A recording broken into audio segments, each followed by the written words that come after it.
అందరికీ నమస్కారం. ఈ వీడియో చివరి వరకు చూడండి అండ్ మీ సపోర్ట్‌ని తెలియజేయండి. పదే పదే నేను చెబుతున్నటువంటి విషయం ఎవరైతే నన్ను శత్రువుగానో లేకపోతే ఇంకొక విధంగా ఫీల్ అవుతున్నారో వాళ్ళందరికీ చెప్పినటువంటి విషయమే. అలాగే మీ అందరికీ తెలిసినటువంటి విషయం కూడా. సిద్ధాంతపరంగా లేదా ఒక విషయపరంగా మాట్లాడటం మాత్రమే మన పరిధి. అది దాటి వ్యవహరించటం నిజంగా విచక్షణారహితమైనటువంటి చర్య కిందకే వస్తుంది. ఒకరా ఇద్దరా కట్టగట్టుకొని బోలెడు మంది నాపై, భరతవర్షపై విపరీతముగా దాడి చేయటం అనేది ఈ మధ్య ఎక్కువగా అయిపోయింది. వీటన్నిటికీ నేనెప్పుడూ భయపడను. వ్యక్తిగతంగా నేనెప్పుడూ కూడా భయపడను. కానీ ఈ వీడియోలు చూసేటటువంటి జనానికి ఏమాత్రం ఉపయోగం లేనటువంటి అంశాలు ఏమన్నా ఉన్నాయి అంటే ఆ యూట్యూబర్‌కి, ఈ యూట్యూబర్‌కి మధ్య జరిగే గొడవలు, లేదా వ్యక్తిగతంగా ఎవరికో మధ్య ఉన్నటువంటి వైరాల్ని తీసుకొచ్చేటటువంటి అరే నువ్వెంతరా అంటే నువ్వెంత అని మాట్లాడుకునేటటువంటి మాటలు, ఇవన్నీ కూడా నిరుపయోగమైనవి. జనాల యొక్క అమూల్యమైన సమయాన్ని కిల్ చేసేవి. ఇది నేను బలంగా నమ్ముతాను. కానీ నేను కొన్ని సందర్భాల్లో మాట్లాడవలసినటువంటి పరిస్థితి కారణం బాధ్యత.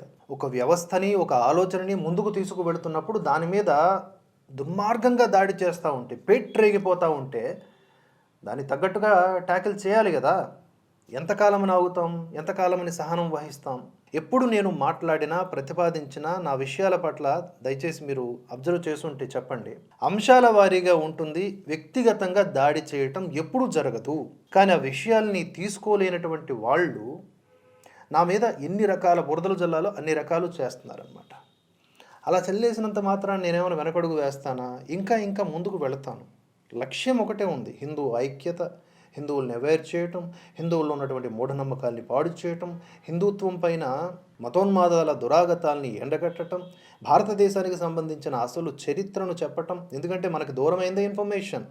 ఆ ఇన్ఫర్మేషన్ని మళ్ళీ దగ్గర చేయటం, ఇన్ని మన యొక్క లక్ష్యాల్లో భాగంగా సాగుతున్నటువంటి కర్మాచరణలు. ఇవి అర్థం చేసుకోలేనటువంటి వాళ్ళు నిత్యము నాపై చేసేటటువంటి ఎలిగేషన్స్, ఫోన్‌పే, గూగుల్ పే అంటారు, ఇంకేదో మాట్లాడతారు.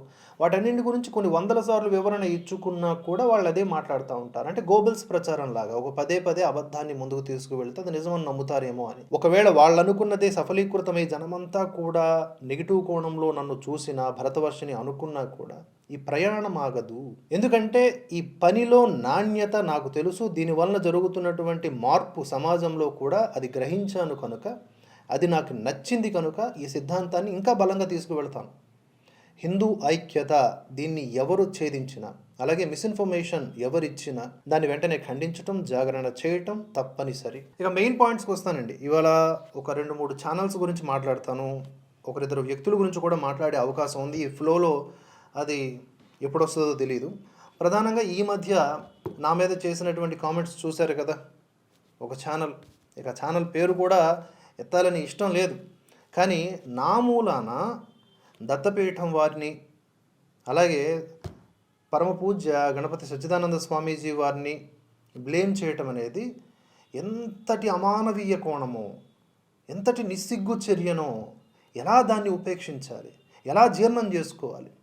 భరతవర్ష దువ్వాడ శివప్రసాద్ తన పని తాను చేసుకుంటూ ముందుకు పోతూ ఉన్నాడు. తనకు నచ్చినటువంటి అంశాలని మాట్లాడుతూ వెళ్తున్నాడు. ఆ అంశాలు నచ్చకపోతే దానికి తగ్గట్లుగా వేరే ప్రమాణాలు చూపించి నన్ను ఎండగట్టాలి. అంతేగాని గతంలోనైనా ఇప్పుడైనా ఎవరో ఉన్నారు, వెనక ఎవరో ఉన్నారు, ఎవరో రాసిచ్చింది నేను చదువుతున్నాను, అరే లేదురా నాయనా అని ఎన్ని సందర్భాల్లో చెప్పినా కూడా వీళ్ళు అసలు వినరు. అసలు భరతవర్షలో పుట్టేటటువంటి ఆలోచనలే విప్లవాత్మకంగా ఉంటాయి. అవి స్వధర్మంలో ఉన్నటువంటి కొంతమందికి కూడా నచ్చు, నా పక్కనే ఉన్న మిత్రులకు కూడా నచ్చు, అంత విప్లవాత్మకంగా ఉంటాయి. ఇది చెప్పాను కదా, పరమ లక్ష్యం ఒకటి ఉంటుందని.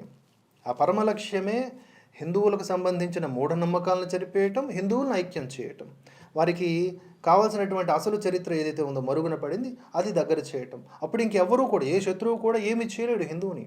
వాడు జాగ్రత్త పడితే చాలు. అయితే ఇక ఏం మాట్లాడతాను చెప్పండి సదరు వ్యక్తి గురించి.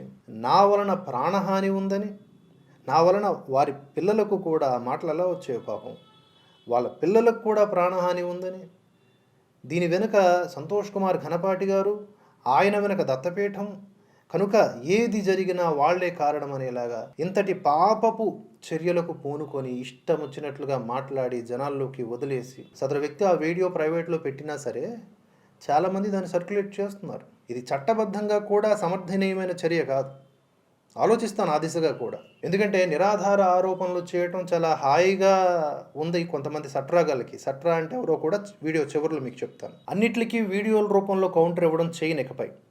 దేనికి కౌంటర్ ఇవ్వాలి సబ్జెక్టివ్‌గా, దేనికి లీగల్ పరంగా చర్యలు తీసుకోవాలో కూడా ఇక నేను చేర్చుకున్నటువంటి కొత్త సంస్కరణ అనుకోండి.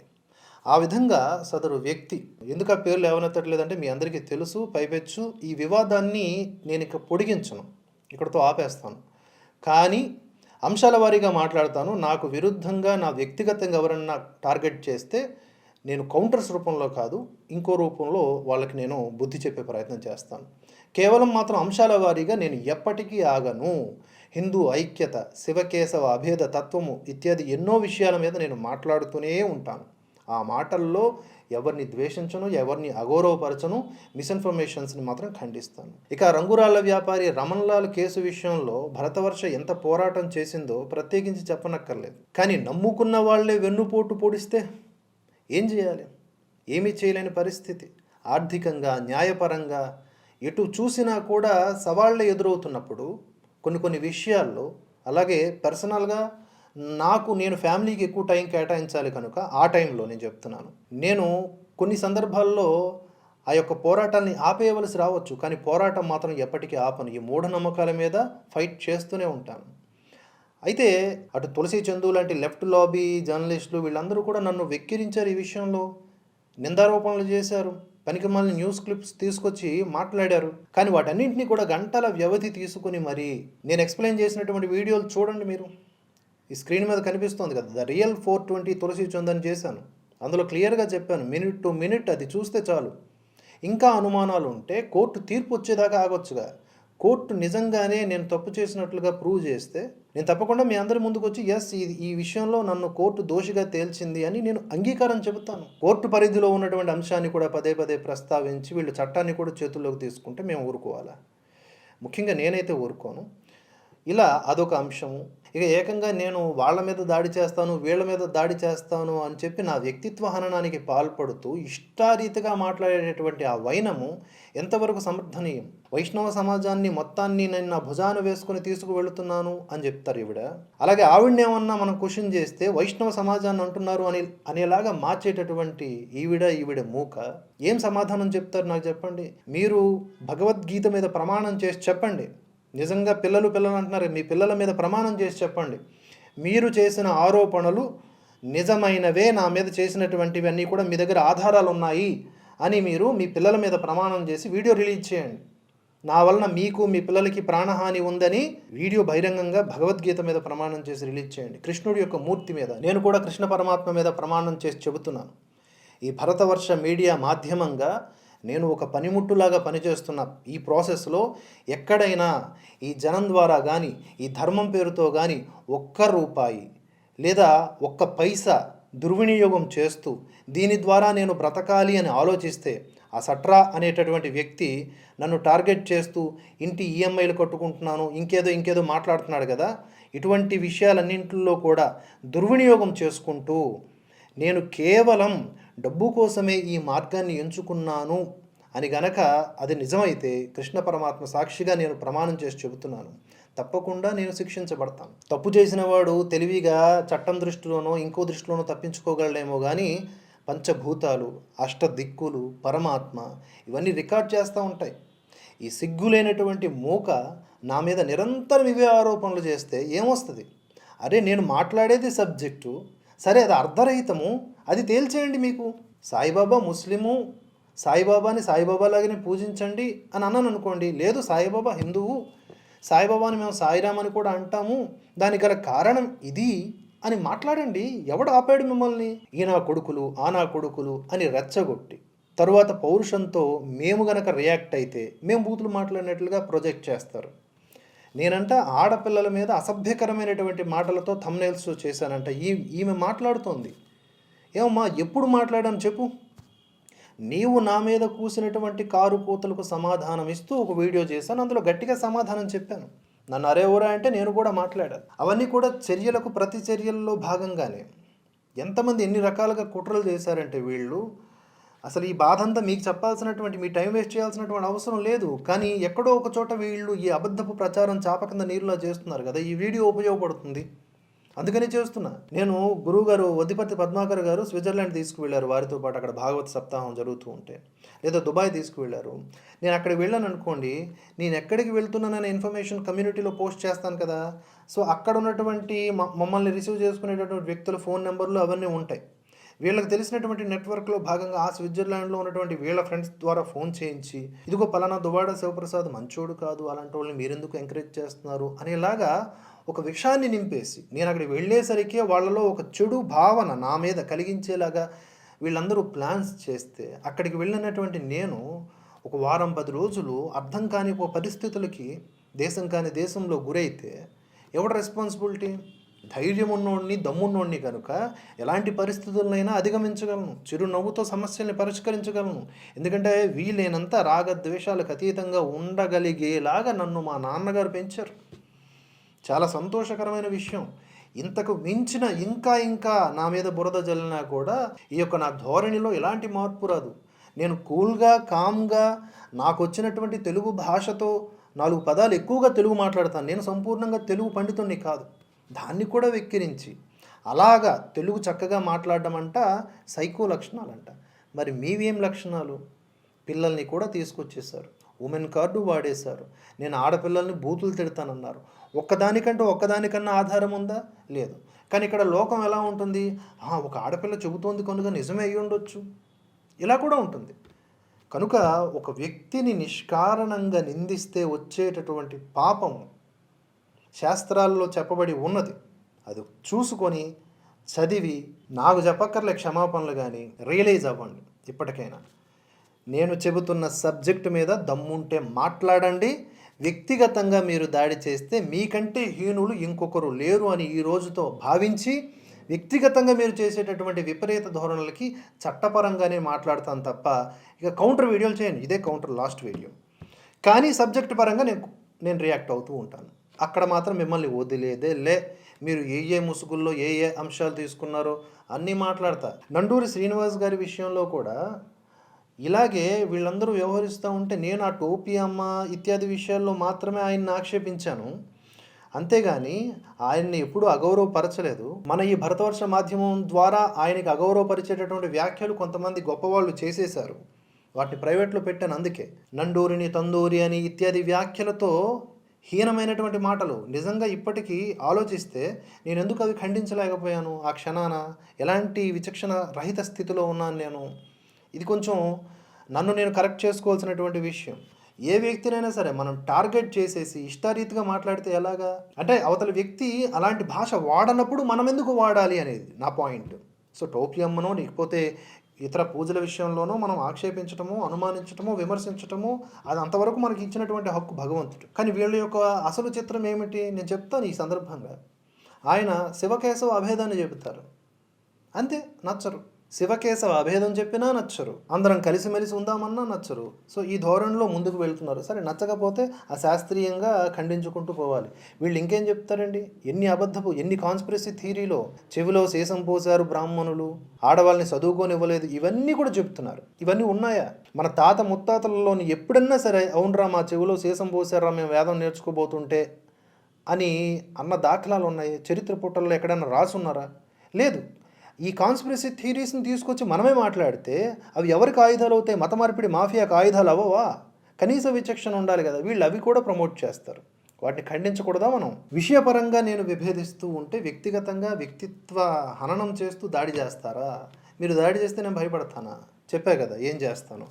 ఇక తరువాత సట్రా అంటే ఏం లేదండి, సనాతన ట్రావెలర్. ఈ వ్యక్తి ఆల్రెడీ నా మీద చాలా ఎలిగేషన్స్ చేస్తున్నాడు.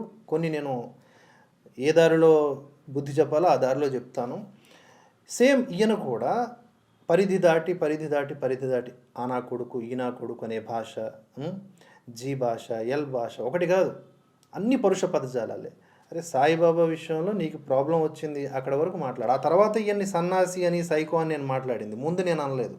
ఇది మాత్రం మీరందరూ కూడా, మీరే నాకు జడ్జిలు, లాయర్లు కాబట్టి మీకే చెబుతున్నాను. నేను ఇనీషియేషన్ ఎప్పుడు ఎవరిని తిట్టనండి. కానీ ఇకపై కూడా నన్ను ఎవడన్నా తిట్టి అనవసరంగా మాట్లాడితే నేను తిరిగి తిట్టడం కాకుండా ఎలాంటి మార్గంలో వెళ్తే బెస్టో మనకున్నటువంటి నిపుణులు ఇచ్చినటువంటి సలహా మేరకు ముందుకు సాగుతాను. ఈ సట్రా అంటే ఈ సనాతన ట్రావెలర్ కూడా ఎవరో ఇద్దరు, ఆ ఇద్దరెవరో కూడా ఈయనే చెప్పాలి.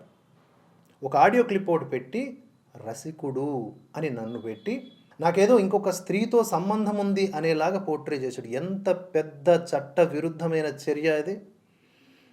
ఎన్ని సెక్షన్స్ కింద లోపలేయచ్చు. ఊరుకుంటున్నా, క్షమిస్తున్నా, సరే సబ్జెక్ట్ మనకు ఇంపార్టెంట్, ఇది డైల్యూట్ అవ్వకూడదని చెప్పి ఆన్ పాయింట్ ఉంటున్నా, వ్యక్తిగతంగా రైవలరీ చేసుకుంటే జనానికి ఏం ఉపయోగం అని ముందుకు వెళ్తున్నా. కానీ ఇన్ని ఎలిగేషన్స్ చేస్తూ ఇది ఫోన్పే, గూగుల్ పే, నేనంటే ఈఎంఐలు కట్టుకుంటానంట మన భరతవర్ష మాధ్యమం ద్వారా గడించినటువంటి సొమ్ముతో. ఇప్పుడు భరతవర్ష నా వృత్తి ప్రవృత్తి. ఫర్ సపోజ్ ఆయన అన్నట్లుగా నేను ఈఎంఐలు కట్టుకుంటున్నానంటే ఏంటి, దాన్ని అప్పు చేసి బ్రతుకుతున్నాననే కదా.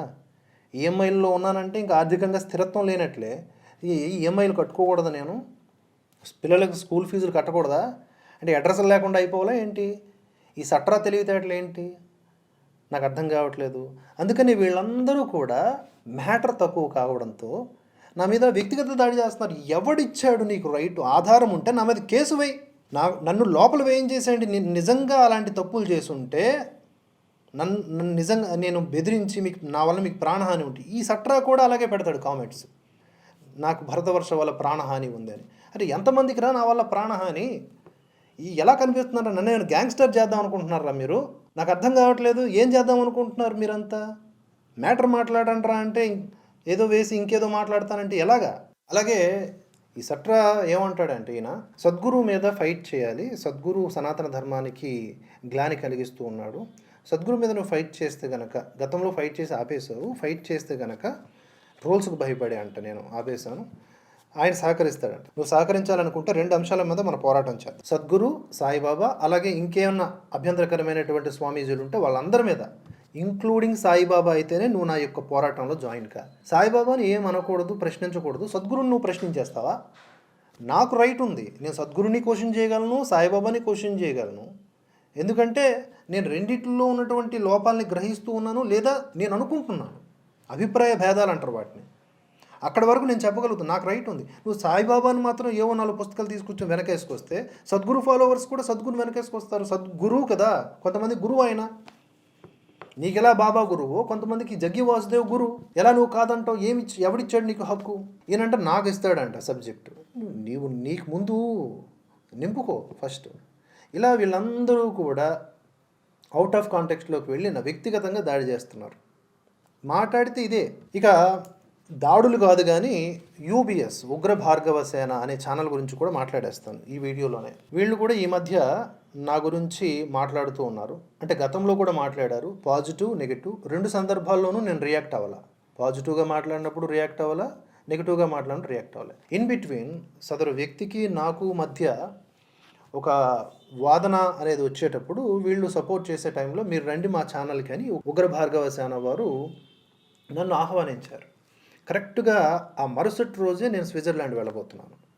ఓకే, కొత్త మనకి ఇంకో దేశం అంటే ఒక రకమైన టెన్షన్ ఉంటుంది. అక్కడ ఏ వస్తువులు ఉంటాయి, అక్కడ చలి కాబట్టి ఎలాంటి జాగ్రత్తలు తీసుకోవాలో ఈ హడావుల్లో ఉన్నాను నేను. అయితే వీళ్ళు ఫోన్ చేశారు, మాట్లాడాను. తప్పకుండా నేను వాళ్ళ దగ్గర రికార్డింగ్ ఏదో ఉందంటున్నారు, వాళ్ళు చూసుకోవాలి. ఇక నేను ప్రయత్నిస్తాను, మ్యాక్సిమం వస్తాను, ట్రై చేస్తాను అని చెప్పాను. ఆ తరువాత ఈ యూబీఎస్ వాళ్ళకి నేను మెసేజ్ కూడా పెట్టానండి, ఈ హడావిడిలో కష్టం 21 తర్వాత చేద్దామని, 21వ తారీఖు తర్వాత చేద్దామని. నేను మెసేజ్ పెట్టిన తర్వాత కూడా దాన్ని ఇగ్నోర్ చేసి సార్ లైవ్ రెడీగా ఉన్నాం వచ్చేయండి. నాకు అర్థం కావట్లేదు. ఫోన్స్ చేస్తున్నారు. ఇప్పుడు నేను షాపింగ్లో ఉన్నప్పుడు ఫోన్స్ పట్టుకుని ఉంటాను, ట్రైల్స్ వేయడానికో వేటుకో వాటికో హడావిడి ఉంటుంది కదా. ఫోన్స్ చేస్తూనే ఉన్నారు. నాకు తెలియదు, తర్వాత మిస్డ్ కాల్స్ రూపంలో తెలిసింది. నేను అప్పటికే మెసేజ్ కూడా క్లియర్గా వాళ్ళకి పెట్టాను. దాన్ని ఇగ్నోర్ చేస్తూ, లేదా వాళ్ళు మర్చిపోయారో లేదా మిస్కమ్యూనికేషన్ అయ్యిందో చూసుకోవాలి కదా. కానీ వీళ్ళు మాట్లాడితే ఏమంటారంటే, ఒక జాతీయవాది ఉన్నాడు కదా, ఆయన మాట తప్పాడు, ధైర్యం లేనివాడు. నా ధైర్యము లేదనుకోండి, నేను పిరికోడిని అనుకోండి, అసలు నాకు కీర్తి అపకీర్తులు ఏదన్నా అనుకోండి, నేనేం చేశాను మీకు? ఎందుకు అంటే మీకు అనుకూలంగా ఉంటే ఒకలాగా, అనుకూలంగా లేకపోతే ఏంటి? మీ అనుకూలత ఏమిటి? ఉదాహరణకి ఉగ్ర భార్గవ సేన వారు, మీ సిద్ధాంతం గొప్పదే, మీ విషయ ప్రతిపాదన గొప్పదే, మీ చర్చలు బాగుంటాయి, మధ్యలో వచ్చేటటువంటి కొన్ని కొన్ని పరుష పదజాలములు, అలాగే థంబ్నెయిల్స్లో ఇప్పుడు జియర్ వారిని నేను విభేదిస్తా, ఆ యొక్క అంశం మీద నేను విభేదిస్తా, అంతేగాని జియర్ వారిని థంబ్నెయిల్స్లో విచిత్రంగా చూపించను కదా నేను. అలా విచిత్రంగా చూపించేటటువంటి మీ ఛానల్కి నేను డైరెక్ట్గా వచ్చాను అనుకోండి, నన్ను ఏమంటారు? నేనే ఇదంతా కూడా చేయిస్తున్నానని కూడా అంటారు వీళ్ళు. నేను చేయని దానికే కొన్ని వందల ఆరోపణలు చేస్తూ ఉన్నారు. అంత దారుణమైనటువంటి ఆరోపణలు చేసేటటువంటి ఆ వ్యక్తి వీడియో మీద ఏం మాట్లాడారు మీరు? మాట్లాడుతూ నన్ను ఒక రకంగా హేళన చేసుకోండి, హేళన. అది సపోర్ట్ నేను చేయమని అడగలేదు, నన్ను ఈరోజు నిష్కారణంగా నిందించమని అనలేదు. నేను క్లియర్గా మీకు మెసేజ్ పెట్టాను, దాన్ని ఇగ్నోర్ చేస్తూ మెసేజ్లు చేస్తూ, అది కూడా నాకు ఫార్వర్డ్గా స్క్రీన్ రికార్డ్ చేసి మిమ్మల్ని ఇలా అంటున్నారు అని మన వాళ్ళు పంపిస్తే నేను వెంటనే యూబీఎస్ వాళ్ళకి సంబంధించినటువంటి టీం మెంబర్స్కి మర్యాదగా పెట్టేశాను, అయ్యా ఇది జరిగింది, దయచేసి అర్థం చేసుకోండి అని. అయినా మళ్ళీ రిపీట్ చేస్తున్నారు. ఏమొస్తుంది?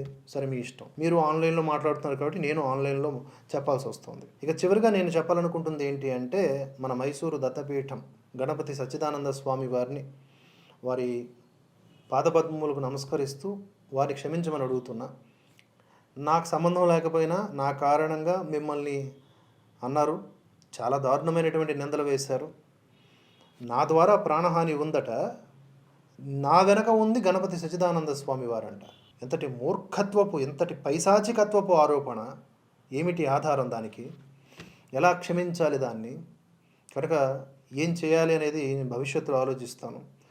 అందుకనే సంతోష్ కుమార్ ఘనపాటి గారు పాపం ఆయన్ని కూడా, నేను ఆయన కెమెరా ఆఫ్ అయితే జల్సాలు చేస్తామంట, జల్సా రాయిళ్ళమంట. ఆ నోర అది ఎలా అనగలుగుతున్నారు? ఇలా అనేటటువంటి వాళ్ళనంటే మనం ఏం అనకూడదంట. కనుక ఈ సందర్భంగా దత్తపీఠం వారికి పదే నా వైపు నుంచి క్షమాపణలు. దత్తపీఠం ఈ మధ్య దత్తబంధు అనే రూపంలో చాలామందిని గుర్తించింది. వీళ్ళందరూ ఏడుస్తున్నారు కనుక సరే, దురదృష్టవశాత్తు నన్ను కూడా గుర్తించింది అనుకుందాం. అంతే, అక్కడ వరకు నన్ను సత్కరించారు, ఆశీర్వదించారు.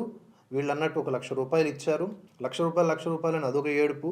₹1,00,000 అంటే మా ఆఫీస్ ఖర్చుల్లో, నెల ఖర్చుల్లో సగం. అంతే, మేము జీవితాంతం సరిపోయేటటువంటివి కావు. కాకపోతే దాంట్లో ఆశీస్సులు ఉంటాయి. గణపతి సచ్చిదానంద స్వామి వారి ప్రేమ ఆ ₹1,00,000 ఉంటాయి. మాకు అది కొన్ని వందల కోట్లతో సమానం. మాకు కొంత కొండంత బాధ్యత మా భుజాన వచ్చి పడుతుంది. ఆయనలో ఉన్నటువంటి ధర్మ దీక్ష, ఆ గొంతులో మనం ఆ ప్రవచనంలో విన్నప్పుడు ఎంత తపన ఆయనకి ఈ ధర్మం పట్ల ఉంటుందో తెలుస్తుంది. అటువంటి వ్యక్తిని తీసుకొచ్చి, అటువంటి మహాశక్తిని తీసుకొచ్చి మన మధ్య ఉన్నటువంటి ఏదో ప్రాబ్లమ్స్ని ఆయనకి లింక్ పెట్టి మాట్లాడటమా? దీన్ని ఏమంటారు చెప్పండి? సమప్ చేస్తాను. ఈ వీడియో చివరి వరకు చూసిన వాళ్ళు, ఆరంభం నుంచి చివరి వరకు చూసిన వాళ్ళు నిజంగా నా సంపూర్ణ మద్దతుదారులుగా ఫీల్ అవుతాను. ఇది ఎంటర్టైన్మెంట్ వీడియో కాదు, మీ టైం నిజంగానే వేస్ట్ చేసే వీడియోనే. కానీ అన్నిటికీ సమాధానం ఒక వీడియోలోనే. మళ్ళీ మాట్లాడను. నా గురించి నిష్కారణ నిందారోపణలు చేసే వాళ్ళ గురించి అస్సలు మాట్లాడను. మరీ విపరీతముగా చేస్తే చట్టపరంగా చర్యలు తీసుకుంటాను.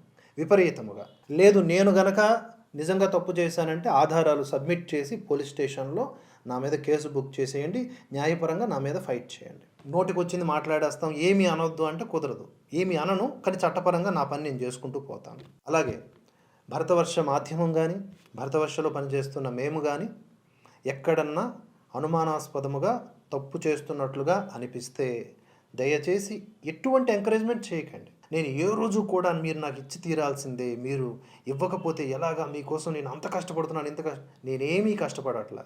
ఈ దేశం కోసం, ధర్మం కోసం పేరు కూడా తెలియని కొన్ని వందల మంది పనిచేస్తూ ఉన్నారు. ఈ మధ్య గ్రామానికి భరతవర్ష వెళ్తూ ఉంటే ప్రతి గ్రామంలో ఒక ఆణిముత్యం, ఒక ధర్మరక్షకుడు కనిపిస్తూ ఉన్నాడు. ఏం ఆశించి చేస్తున్నారు? కోర్స్ మాకు ఆఫీస్ ఉంది, ఒక వ్యవస్థ, జీతాలు, రెంట్లు ఉంటాయి కనుక ఈ యూట్యూబ్ నుంచి వచ్చేటటువంటి ఈ అర్జన సరిపోదు కనుక మేము ఇస్తూ ఉంటాం. మేము మీకు ఫోన్పే, గూగుల్ పే నెంబర్లు పెడతా ఉంటాం. మేము పూజలు, వ్రతాలు, నోములు ఇత్యాది కాషాయ ధారణలు చేసుకొని ఏమి ఆ నెంబర్లు పెట్టుకోలే. విచక్షణారహితంగా జనాలు ఇచ్చేయడానికి. వాళ్ళు ₹1 ఇచ్చారంటే ఎంత ఆలోచించి ఇస్తారండి? ఏదన్నా పని చేస్తున్నాడు, పనికొచ్చే పని అంటేనే ఇస్తారు. ఆ ఇవ్వడం కూడా వాళ్ళ బాధ్యత. మీరు ఇచ్చి తీరాల్సిందే దశంభాగాల్లాగా. నేను ఏదో ఒక రోజు ఆ రూల్ కూడా పెట్టేస్తాను. కన్ఫర్మ్గా దశంభాగాలు ఇవ్వాల్సిందే, నాకని కాదు, ధర్మం కోసం ఫైట్ చేస్తున్న వాళ్ళకి ఇవ్వాల్సిందే అని పెడతాను నేను పెట్టేసుకుంటాను నా రాజ్యాంగంలో. వీళ్ళకి ఇష్టం వచ్చినందుకు వీళ్ళు మాట్లాడేస్తూ ఉంటారు కదా. దయచేసి అర్థం చేసుకోండి. వ్యక్తిగత దాడులు ఎప్పటికైనా ఆపండి. సిద్ధాంతపరంగా ఏమన్నా ఉంటే నిజంగా అది అంతర్గత వ్యవహారం అనుకుంటే పెద్దలు మాట్లాడుకుంటారు. వాళ్ళ వరకు వదిలేద్దాం. లేదా అది బయటకు వచ్చేసింది, రచ్చ అయిపోయింది, రచ్చ చేసేస్తున్నారు అంటే మనలో మనం అంటే మన స్థాయి మనుషులు మాట్లాడేటప్పుడు ఆ సబ్జెక్టు వరకే అంశాన్ని ఉంచుదాం. వ్యక్తిగతంగా దాడి చేయాల్సినటువంటి అవసరం లేదు. ముఖ్యంగా ఒక వర్గాన్ని, ఒక బ్రాహ్మణ వర్గాన్ని, ఒక శర్మలను, శాస్త్రులను ఇలాగ పోర్ట్రే చేసి నెగిటివ్ వేలో చూపించి బ్రిటిషోడి పన్నాగం అది. లేదా ఈ కమ్యూనిస్టులు కొంతమంది చేసేటటువంటి వికృత క్రీడ. మనం కూడా అటువంటి సరిపోలే విధానాలకు వెళ్తే ధర్మద్రోహులుగా మిగిలిపోతాం. అర్థం చేసుకోండి. సర్వే సుజన సుఖినో భవంతు. జై శ్రీరామ్. భారత్ మాతా కీ జై.